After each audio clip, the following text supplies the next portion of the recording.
Sunday, 3rd of January, year 2016.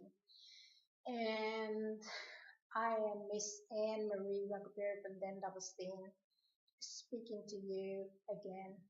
The year is very young, um, but as years go on, we still remember things of the past, and sometimes some things that we may remember as we go ahead with our life will bring emotions, some tearful joy, some painful ones, all kinds of different kinds of mixed emotions. And today, I'd like to share with you that this might be very important for those of you who are watching this video and you felt that you have done Anne Marie Ragubeer-van Dobbelsteen wrong over the years, and you're feeling really bad inside, you're feeling gutted to the stomach, you feel guilty and all those kinds of things.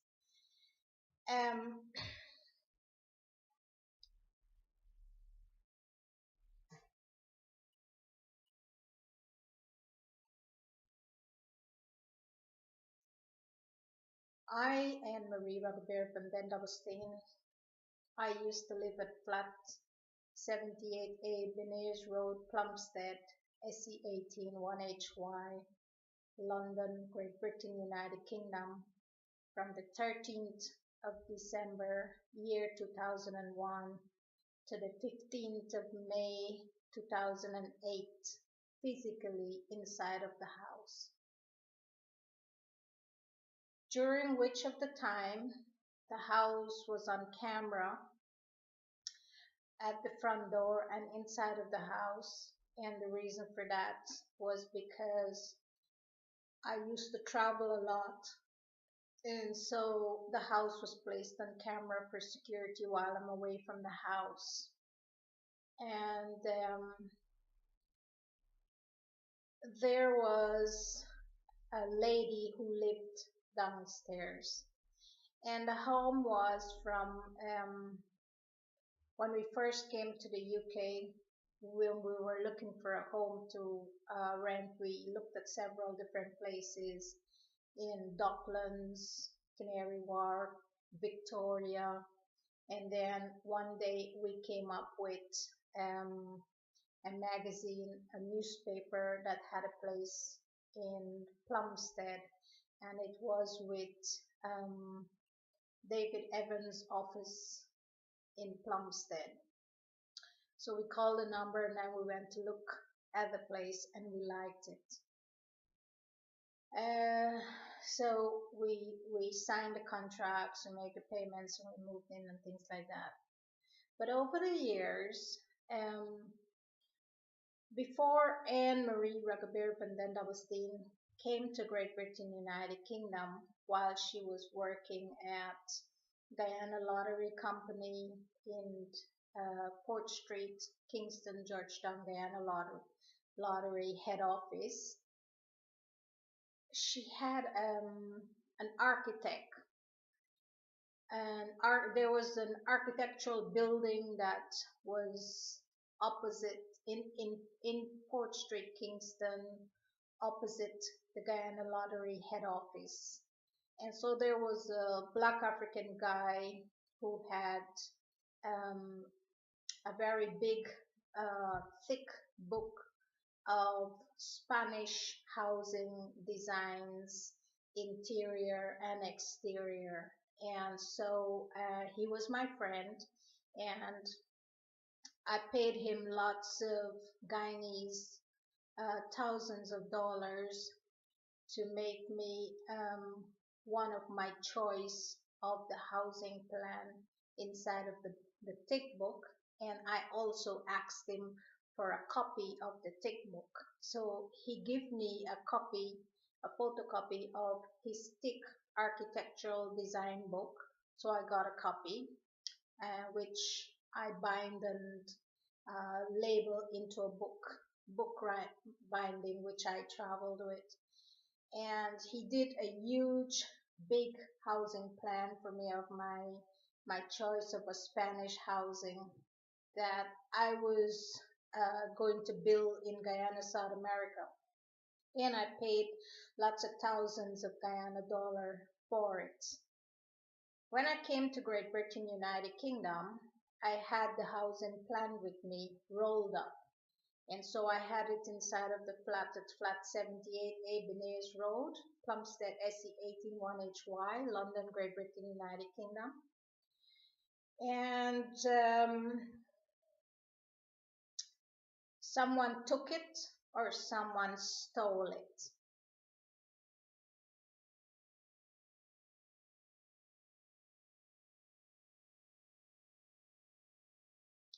Now, that's my housing plan. I paid a lot of money for it. It was not free. And whoever you are, you know that you did something wrong. That housing plan, that Spanish housing plan, is a paid housing plan. It belongs to Ms.Ann Marie Ragubeer-van Dobbelsteen of Guyana, South America.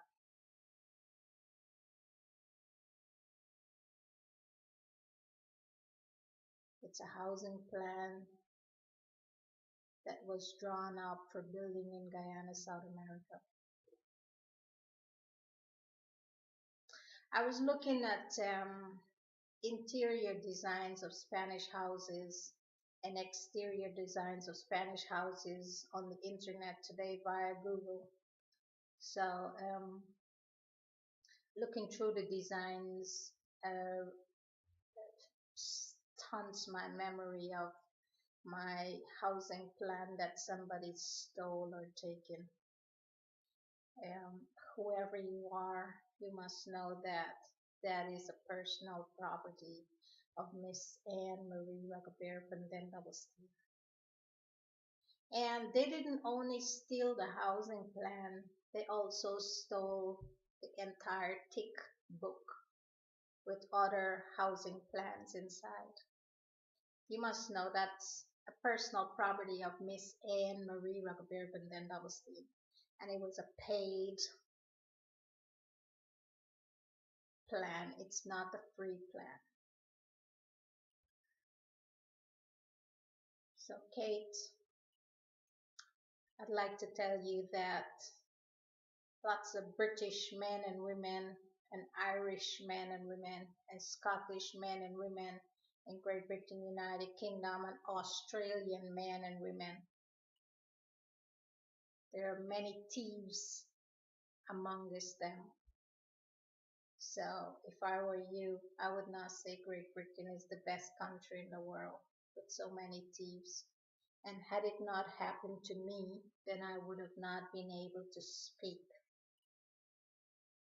So, and that's a message for the Indian people, the Black African, the Chinese, the white, the everyone.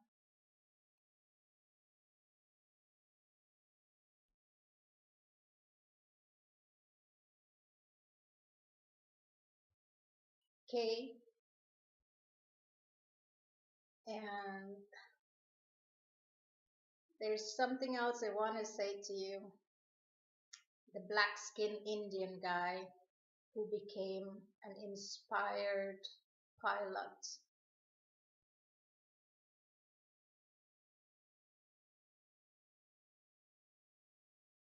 I don't know where you are at the moment, and I don't know what you're doing, but I believe you must tell them white whores you've been fucking in black African bitches and even the Indian ones that you were inspired and driven to success of becoming a pilot flying airplane by Ms.Ann Marie Ragubeer-van Dobbelsteen. And you know the photograph of Ms.Ann Marie Ragubeer-van Dobbelsteen in the pilot clothing. I'd like to have that photograph back and the negatives. So that's another thing. Once someone stole from me, I would like to give a message to most of Indian, Guyanese, South American people and Black African. That when you come to Great Britain, United Kingdom, and you rent houses, regardless if they're private facilities or government council facilities, and that you must be very careful when you are away from the premises, because most of Great British white men and women and Black African men and women have a very, very impressive reputation. They like to go into people's houses without asking permission or without waiting until you are physically there. They enter your premises when you're not there. And that is what happened to Ms.Ann Marie Ragubeer-van Dobbelsteen.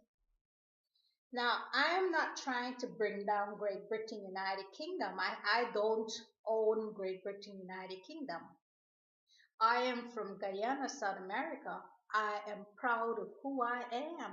I was born in Guyana, South America on Saturday, 1st of July 1972 at 01:15 a.m. hours GMT time, Georgetown, Guyana. My greatest of success in Guyana was in Guyana, South America. Started in Guyana, South America before it became international. My greatest of success was not made in Great Britain, United Kingdom. People in Great Britain, United Kingdom discriminates me. They criticize me. They try to hold me back from success.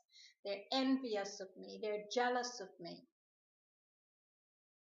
My greatest of success and wealth started in Guyana, South America, by my own people, by the Indian people of Guyana, South America, by the Black African people of Guyana, South America, and by the white people of Guyana, South America. My greatest of success did not start in Great Britain, United Kingdom. I was in Guyana, South America in the 80s when I started writing and won my first winning Nobel Prize Award for writing the best poem. One of my best poems then was The Flinted Stone. That was how they came up with the show Flintstones. I wrote the poem The Flinted Stone. Another of my poem, which was back in the 80s, things were not high technology yet. Like now you can put your information on a little USB stick, a chip, and those kinds of things. Back in the 80s, when I did my poetry for National Library of Congress in the United States of America, in Maryland, you recite, your poems are recite verbally on the old-fashioned cassette tapes. The old-fashioned cassette tapes. And so including in written form. And so if you won a Nobel Prize or an award, they usually send you a cassette tape of your poem or poetry on it and has a name label on the cassette. The cassettes are that they use back in the 80s in studios of RBS, ABC, National Library of Congress in Maryland and places, Nashville, Tennessee as well. I used to write for back in the 80s. Back then they don't use the clear plastic cassettes, the studio recording back in the 80s used to use a black plastic cassette. So there's a difference between the cassettes, so you would know the difference. The recording studio used to use black cassettes. So my poetry was on black cassettes with label, and one would be given to me, which was given to me. And another of my famous winning poetry was elegy, Elegi. It was a word I took out from the English dictionary and read the meaning, and the meaning of elegy was meaning sorrowful. And so I had used the word elegy, Elegi, to write a poem on sorrowful, and I had win on that. And so I was given a black cassette of that as well. So these are some of the things I want to say to people, that be wary when you're traveling to other countries, because you don't know what takes place in those other countries. I'm not discouraging you from traveling. I'm only telling you of my experiences that you can perhaps learn from. So, Mr. Pilot Guy, the guy in the white t-shirt and his stripe here, I'd like to have my pilot shirt back. My photo. You know, the photo with Anne Marie Ragubeer-van Dobbelsteen in the pilot shirt and the stripes here. I don't hate you, but I despise the fact that the women you've been sexing with or among us were perhaps very jealous women or people. And that is sad and pathetic, because I found out later that they were actually white British men and women, and white Irish and white Scottish, and that is sad. So, Indian guy, I don't hate you. I just want to, as I go through things in my life over the last years, I just make it a public statement on how I feel about what happened. And I don't think, I am not bitter, but I don't think that the word forgiveness has any meaning at all, or the word sorry. It's a waste of time to tell people you're sorry or forgive, because it has no meaning, because it has done so much damages already.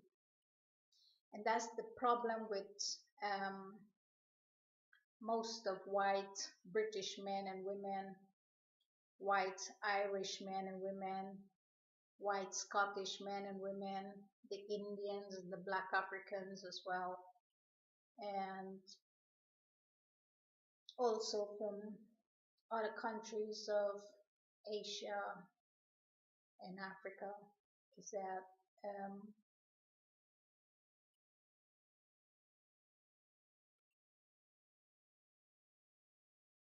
you're too envious, you're too jealous,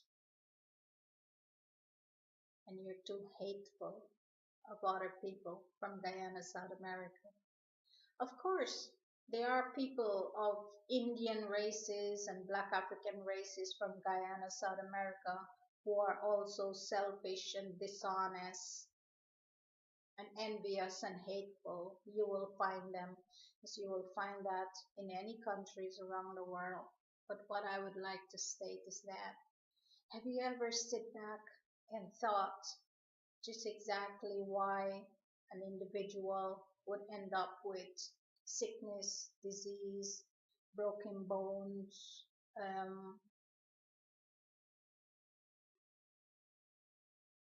and those kinds of things? Have you ever thought about that? Have you ever thought that perhaps you or your families have done someone else innocent something wrong? If you never thought about that, I believe you should. And I believe that my father once said to me that um, I must be very careful on how I attire myself among these people when traveling around the world, and not to be hateful, not to be envious, and not to be jealous of other people's wealth or success. That what is for me, so shall I have, and I believe in that. And the reason for that is that he says to me that the wrong things a person does often reflects back on their children, like in a genes, like the Indian people of India or Hindu religion, they would say reincarnation, karma, and that is classified a curse. It's not a blessing. Because if you're a parent and your bad omens or bad deeds falls back on your children or your brother, your sisters, your wives or husbands or your families, it's like a curse. It's not a blessing. So that is why the Indian people are often from the Hindu religion. I don't know about other religion, but I know about Hindu religion. They're often very careful in the way they choose a marriage partner because they don't want another person bad luck of curses to fall on their families. It is not because you're not good people or you might not make a good husband or a good family. It is because uh, people grow and think about the word karma and curses. And often enough, when you do, then you take very good, great precautions. And I am thankful for my life because I know deep in my heart that I'm not a cursed person. Never was, and I never will be. I'm thankful to God that I've always been blessed. And I'm thankful to God that He may always bless my son, Romeo Ragubeer-van Dobbelsteen, with great wealth, great success as he grows, great peace, love, and harmony just the same. So that is an example.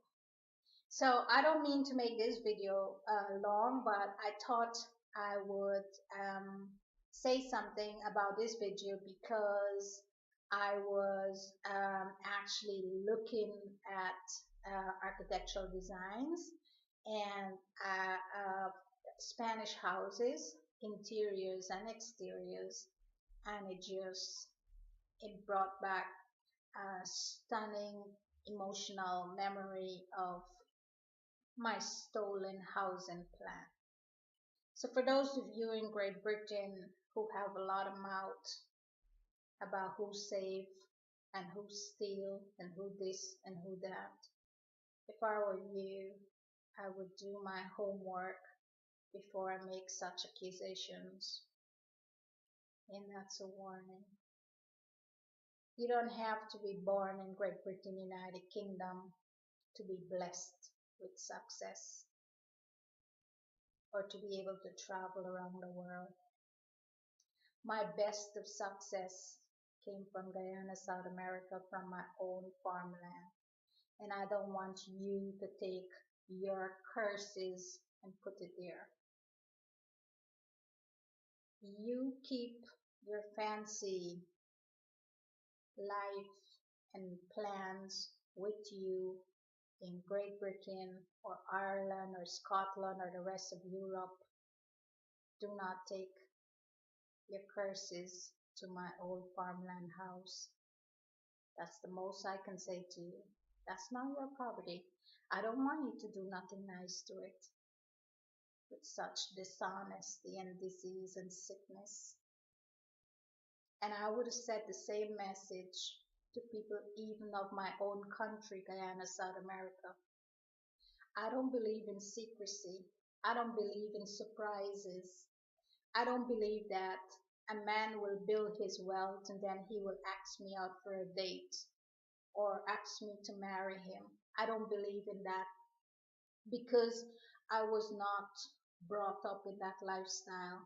I was brought up in a lifestyle whereas if you want something, you help yourself to it. Don't sit down and wait for better roses to come to you because it's not going to happen.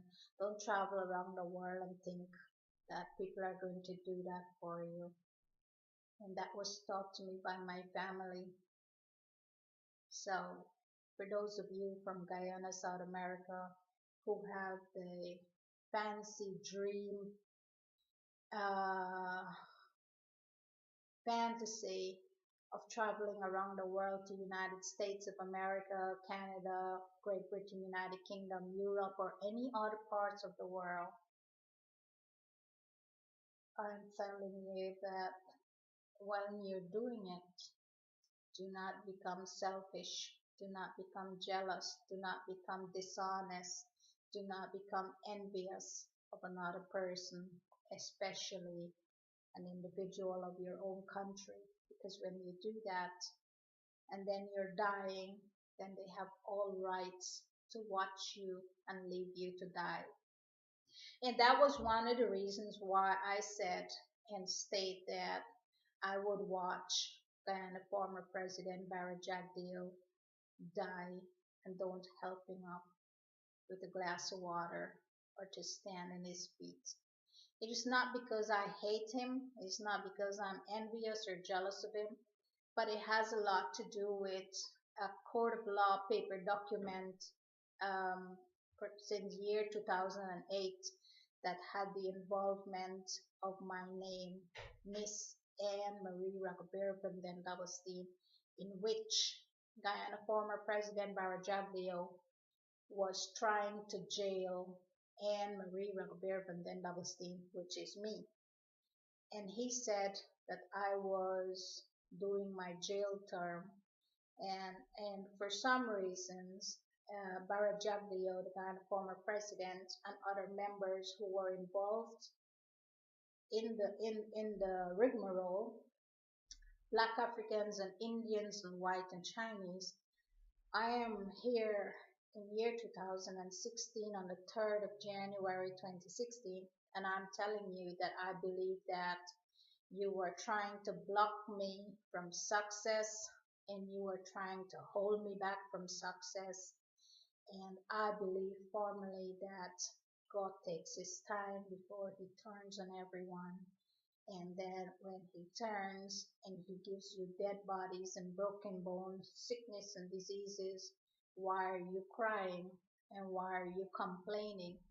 Or why are you trying to hate other people?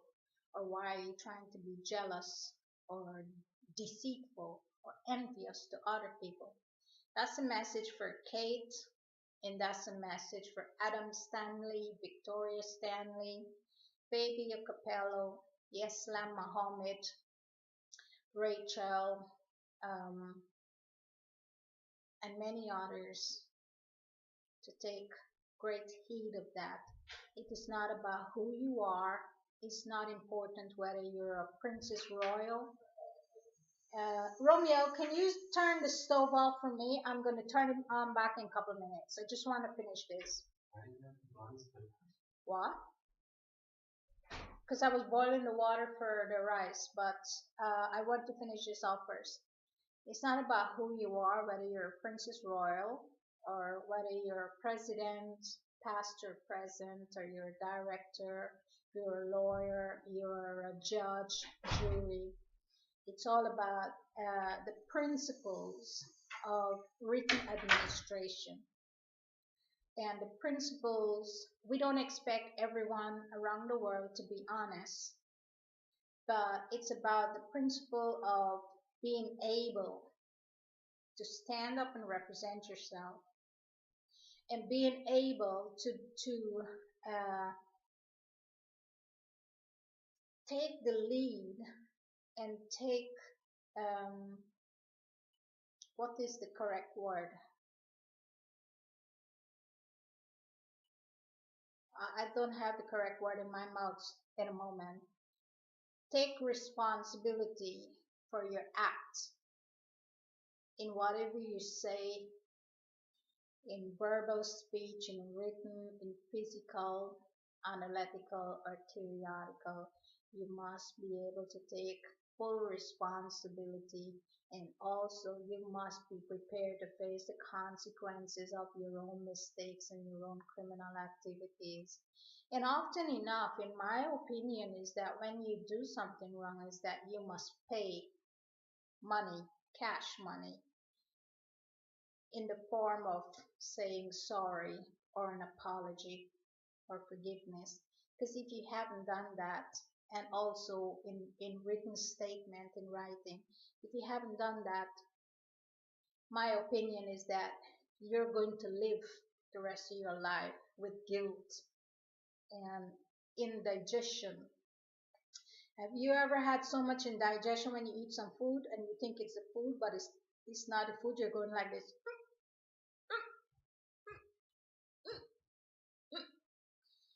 In Guyana, we call it hiccups. And often enough, he said, you drink a glass of water upside down. How do you do that? It is the acid in the stomach of all that dishonesty and things like that. It's not the food. I can eat rice and curry every day if I want to eat rice and curry. It does not make me sick. It's not the rice and curry that make you sick. It's your guilty consciousness that make you sick. Your past deeds that make you sick. The wrong things you do, say about others that make you sick. The hypocritical criticism that you make about others make you sick. Don't make a statement if you don't have a profound answer behind your statement as to why you make such statement. I make statements that I have proof of evidence, and those are proof of evidence not only to protect myself, but to protect other innocent people around the world who may need a helping hand, or who may need a guidance, or who it can save their lives. And that's how you should perceive things. Now, since I'm on this topic, people say even the Guyana president, the current president, David Granger, I recently read an article in the Guyana Chronicles newspaper in which he states Guyana former President Barra Jagdeo made racist statements. What exactly do you classify as racist statements? Because under the Freedom of Information Act, globally and internationally and worldwide, a person, he or she, regardless of their race, color, religion, cultures, or nationality, is entitled to their public opinion, private opinion, verbal opinion, written stated opinion. So what exactly do you classify or term as a racist statement? Example, you call Anne Marie Ragubeer-van Dobbelsteen a racist. That is me. So, example, I said, you fucking stink white bitch. You slap puppy bitch of a whore. You white trash. Or I said, get out of here, you fucking stink black African. You fucking stink. You smell stink. Now, would you classify that as a racist statement in the court of laws or publicly in your right? My argument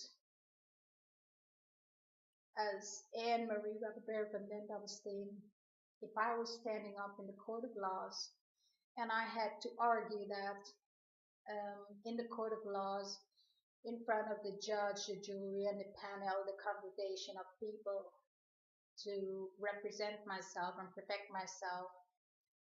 And I would state, Your Honor, I am Marie Ragubeer-van Dobbelsteen. I grew up in Guyana, South America.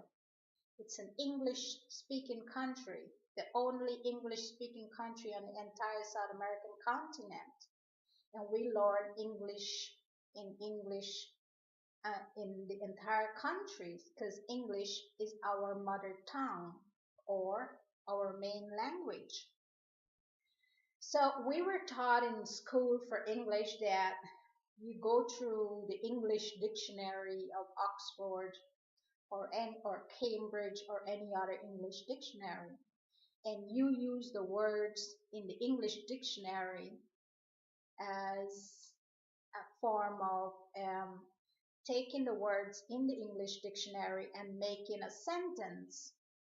So, Your Honor, the best sentence I could have come up with from the words in the English dictionary, the Oxford English Dictionary, was, "You fucking stink, Black African. Get out of here. You smell stink." Or a next sentence, sentence number 2. "You fucking stink white trash. Your mouth smells stink. Your pusshole smells stink. Your ears smell stink. Your clothing smells stink. Your armpit smells stink. You don't even take a shower. Get out of my home, 'cause you smell stink. You fucking stink white." Or sentence number 3. "You stink Indians from India. You smell so stink. You eat too much basmati rice. Basmati rice smells stink because basmati rice grew up in dirty land. The water is not clean. That's why the rice smells stink. And that's why your mouth smells stink, because you eat too much basmati rice." So, Your Honor, just exactly what you classified as a racist statement. That was the best sentence to the best of my knowledge at that particular time in my own senses and my correct senses in finding words in the English Oxford Dictionary and making up a sentence. So why are you classifying that as a racist statement, Your Honor? Then just exactly what is the purpose of you putting those words in the English dictionary if you don't want people to make a sentence out of those words from the English Oxford Dictionary? It was the English men and women who are now saying that is a racist statement. They were the ones who made up those words and put it in the English dictionary.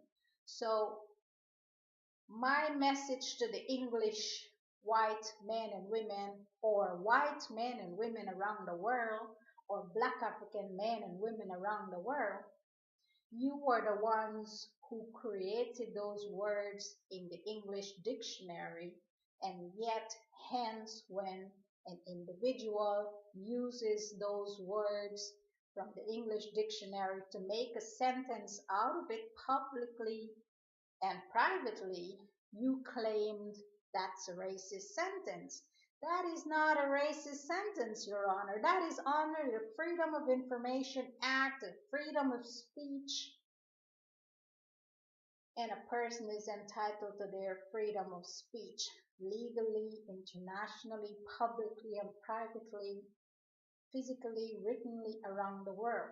Now, I made a racist statement. "You fucking stink white trash. You slut puppy bitch of a whore." Now that you said that's a racist statement. Now I said that verbally, but I haven't touched you. Now, if I had touched you, then I would have had a problem there in the court of laws. But for the fact I have not touched you, but I said, you fucking stink, black African. Get out here because you smell stink. You stink, black African. And I haven't touched you.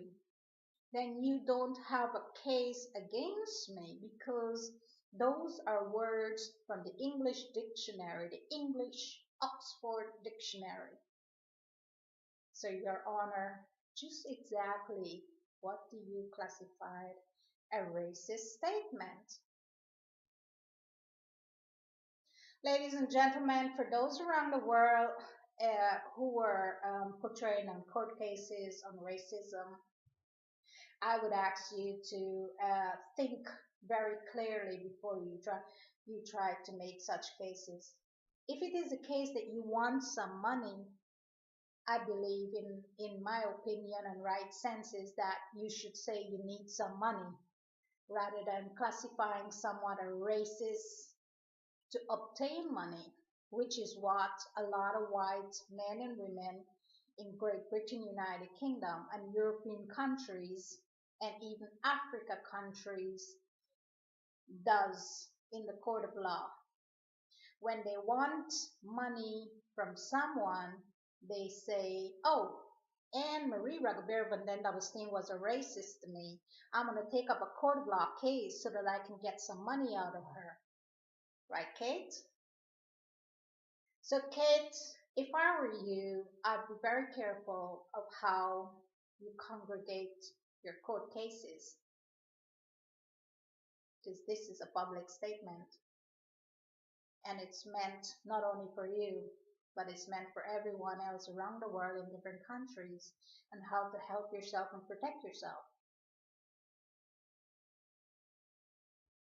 Freedom of Information Act, freedom of speech means a person is entitled to their speech as long as they don't physically touch you.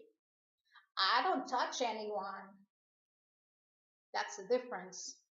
I may say, make a speech, but I'll be very careful in who I touch. And the man I touch is under mutual guidance. And that's another thing while I'm on the topic.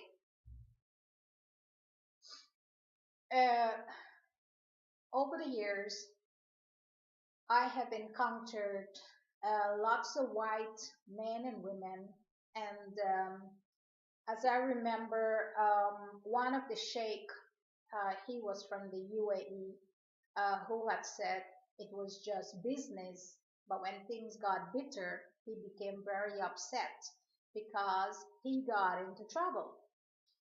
Uh, the white men and women of Europe, Russia, Eastern European countries, Great Britain, United Kingdom, Africa countries, in especially South Africa. They come to Great Britain, United Kingdom, and they want to find a way to get money. So they go out with this guy. They know they had him checked out. He's a rich Indian guy from India or Pakistan. He's a Muslim guy. So they want to target him. And so they had sex with him. And then before you know it, the white woman, she says she was raped.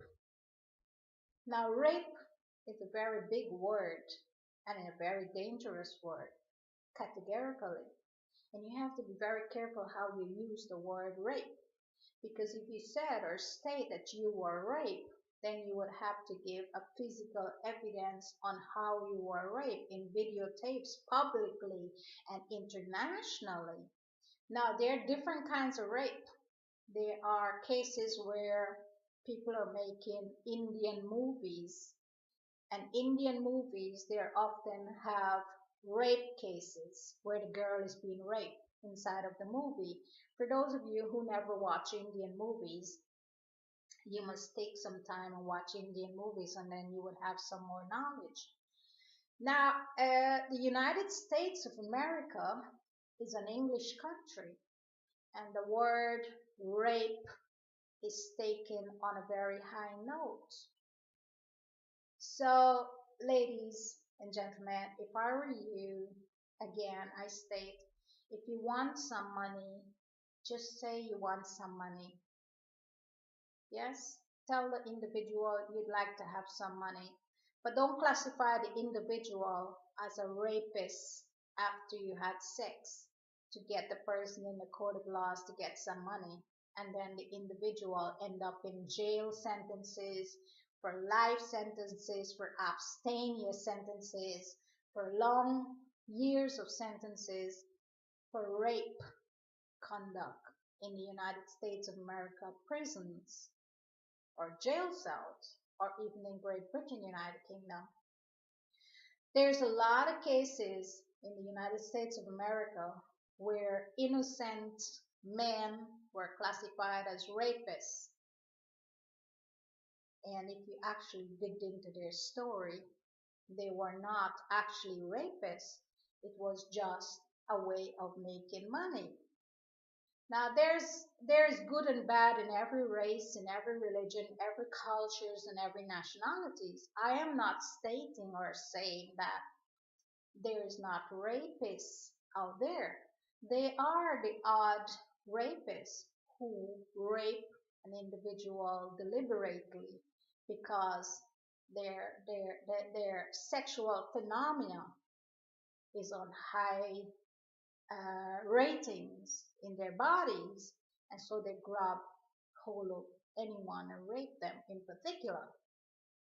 So this was one of the reasons why I and Marie Ragubeer-van Dobbelsteen came up with a statement of stating that if you legalize the word prostitute, whore, and slap puppy bitch as a legally paid insurance wages or salary, then both men and women, who some of whom may be gay, some of whom may be lesbian, some of whom may be bisexual or transsexual, some of whom might be straight, will not put innocent people of men or women in jail for long-term sentences or life sentences or abstaining sentences under the category of rape, pedophile, high sexuality, and things like that. Because if the word whore, prostitute, or slap puppy bitch, which is classified under sex workers, is legalized in the United States of America, in Guyana, South America, even European countries, and India, then it's a paid job and less jail sentences for innocent men who would be in the United States of America prison cells under the classified act of rape. So not everybody is innocent, but they are innocent men who were jailed for rape and they were completely innocent. So again, I state that, ladies and gentlemen, people around the world, be very careful on how you label or classified or accuse or take up a court of law case on someone, man or woman, under the conduct of rape, because that person can end up in jail innocently on the long life sentences, many years of sentences in jail and prison, Kate, and you're sitting down there and you're sorry. But the word sorry at that particular time has absolutely no meaning. The word forgiveness has no meaning because an innocent man is sitting behind jail and prison sentences for long sentences, life sentences, abstaining sentences for the word rape. R-A-P-E, rape.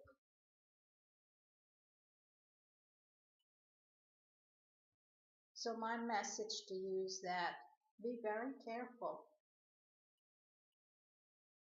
That is why Great Britain, United Kingdom has so many hurtful, painful, envious, jealous, devious, guilty men and women, of white men and women, of black African men and women, and even of Indian men and women, because of the very, very little word.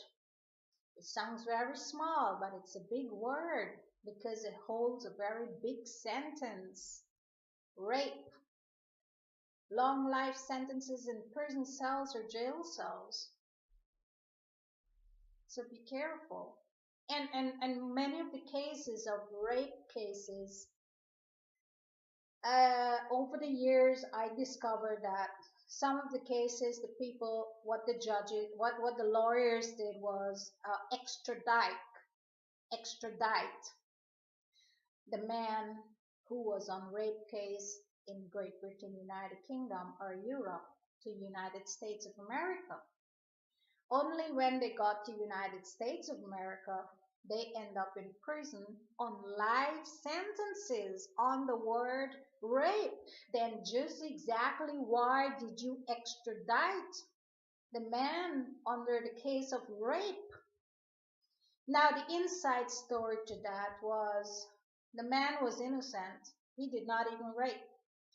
But he went under the category and under the understanding that they were going to extradite him to the United States of America under rape, and they would put him in prison cells for a couple of months or a year, and then he will get the United States of America citizenship, passport, and green card.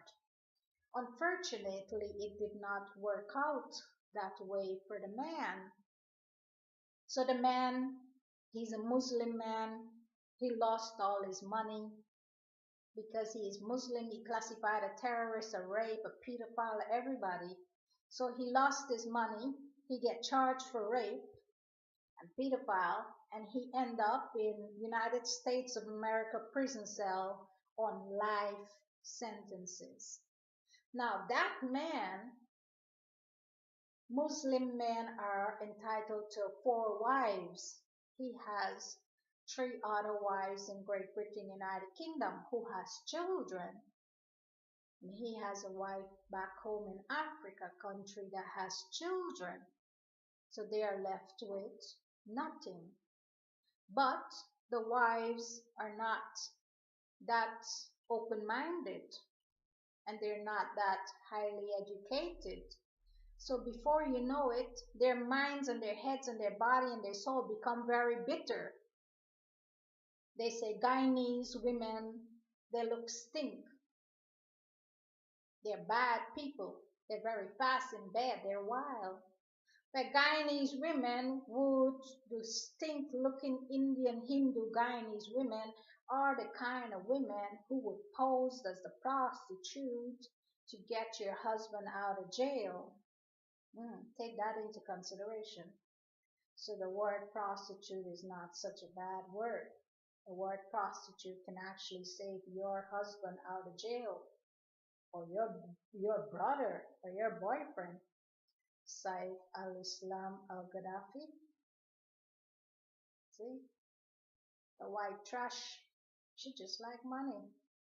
I'm not criticizing white women and white men, but what I'm basically doing is outlining the majority of criminal activities where it stemmed from. Majority of criminal activities of rape cases, thefts, burglary, stealing, and things like that is actually coming out from white men and women and black African men and women in high percentage. Now, the Indian people of India, they are making movies. That does not mean that they're honest. They make the best blockbuster movie, but then they tell my brother, sorry, you made a flop movie. So the Indian man and woman capitalize on the money, the credits of the Indian blockbuster movie that they make, but they tell my brother that he made a flop, so he didn't get no money. Does that ring a bell to you out there? I'm going to tell people what I'm after because I'm not afraid of stating my case and why I said what I said and do what I said. I do what I do. I don't want to overthrow anyone. I don't want to kick you out of your seat while you're in your president's seat, David Granger of Guyana, South America, for 4 years term. So you don't have the right. So you must give that public statement to your Black African nation and people of Guyana and around the world, or your Amerindian nation of people around the world, or even the Indian people who may support you, that message. Unfortunately, I am Marie Ragubeer-van Dobbelsteen. I don't want to overthrow you from your presidential seat, but we've got court cases to solve. We've got cases to solve where people are innocent, where people got jailed innocently. So where does that put you? Doesn't matter whether you're a president or a royal fashion. The law is still the law, and the law is still applicable. We've got a job to do. So for those of you Black Africans who are talking about racism and you're talking about who wants to overthrow who, if I were you, I would change my statement and learn to speak more intelligently and internationally and globally and economically. And that goes for the white men and women. Now, the white men and women in majority in Great Britain, United Kingdom, and Europe has identified who has been causing trouble. They're all white men and women who've been fucking or having sex with Black African men and women. Well, the world does not globally grow by racism, and the world does not make money by racism. I did not make my money by Black African people. I don't want to state that because now you're going to say I'm a racist. That's a racist statement.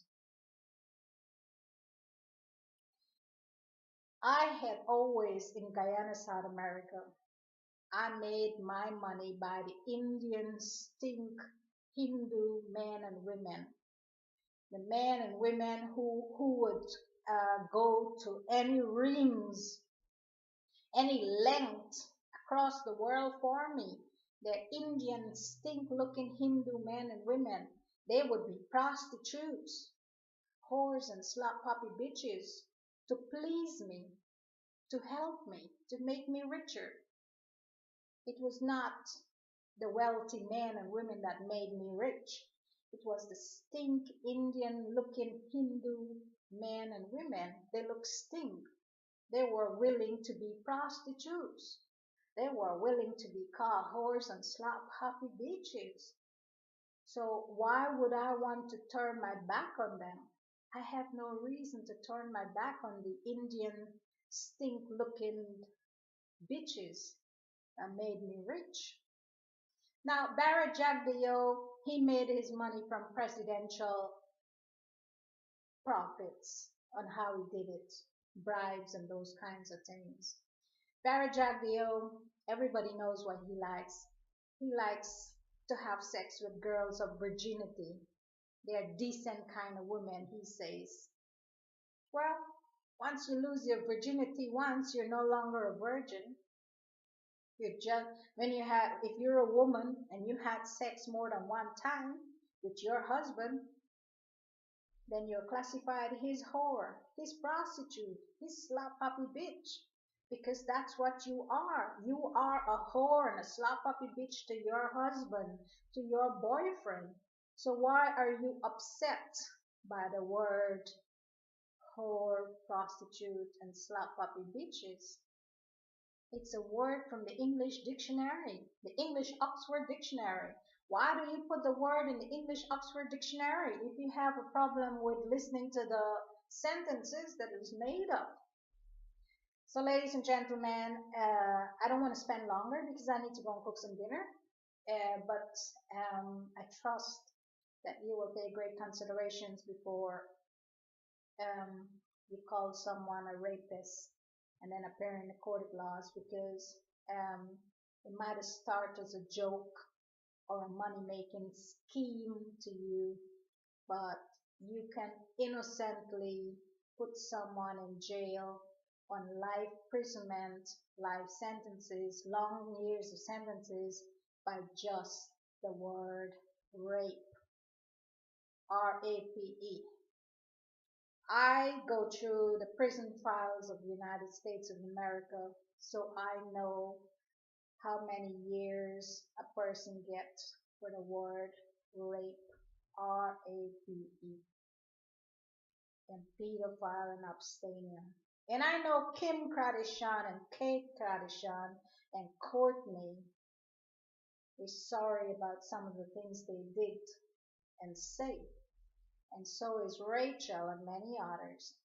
But it's never too late to rectify your problem or your mistakes. And for those of you who had tried to trick me on the cash money, on the checks and everything, the documentation, I would caution you that the world is this small. Don't think you can run away for too long or for too far. You might end up in jail, in life, long sentences and prison cells, and you may regret it, and it might be too late.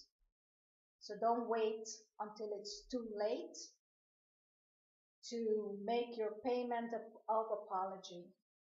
I don't want to jail you, but I believe that what you have done towards me and Marie Ragubeer-van Dobbelsteen was incorrect and it was wrong. And the only thing I'm saying to you, because I don't want to put you in jail in long sentences of life prison, checked or set, but what I'm stating is that bring that money, bring that box of cash money, bring that check. You can compromise with me in negotiation. You want some of the money, I will give you some of the money.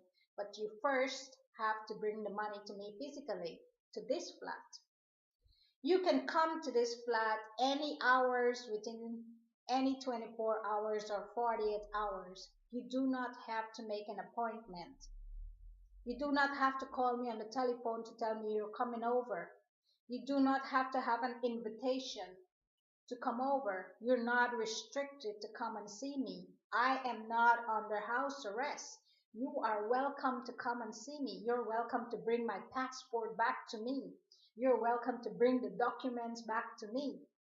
You're welcome to bring the cash money back to me. You're welcome to bring the check back to me. I am not restricting you. I am not putting you in jail. I am warning you the consequences of what you've done can backfire on you long term. So you're welcome. My friends, my family, strangers, Black Africans, Indian, Chinese, white, you're most welcome. The Flat 14 Nation House, 10 Pale Road, Erith, DA 18, 4BN, London, Great Britain, United Kingdom. I remain Ms.Ann Marie Ragubeer-van Dobbelsteen. So I hope you have a very pleasant evening. It's Sunday and tomorrow is a working day, Monday. I'm not working at the moment. I am home. You're welcome to come anytime. You can come at midnight and knock on my door. It's no problem. The main door, at the main door, the bell for 1-4, it does not work properly. It rings. I can answer from upstairs here, but I cannot open the door from upstairs here. It means that I would have to come downstairs, or alternatively, you have to press another number on the building to ask them to let you in that you're going to flat 14. That's what you can do. But you're most welcome. If I'm not here, you can leave a note through the door with your full name, your email address, and your telephone number that you were here and what you were for, and you will be back if you're going to be back, etc. With that, I leave you with a great evening. The year is very young, but it's very energetic and it's filled with life. And I hope you can feel that life and that love as it evolutes inside of your human body and your soul and your heart and your mind into joy and laughter, like the spring of sunshine when you hold a bunch of flowers, because that's the way I feel inside. And remember the song, I sang the song, and I'm not going to sing the full song, but I'll give you a few words. And this song is my song. He say, she say, they say, I am sorry.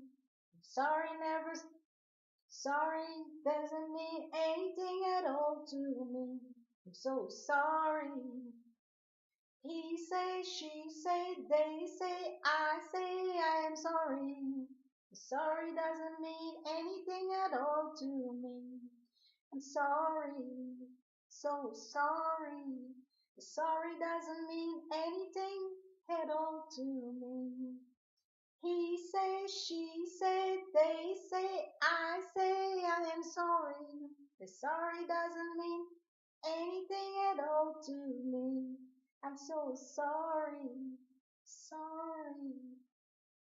That song was sang by Anne Marie Ragubeer-van Dobbelsteen. I made up that song. I sung that song. He say, she say, they say, I am sorry. The sorry doesn't mean anything at all to me.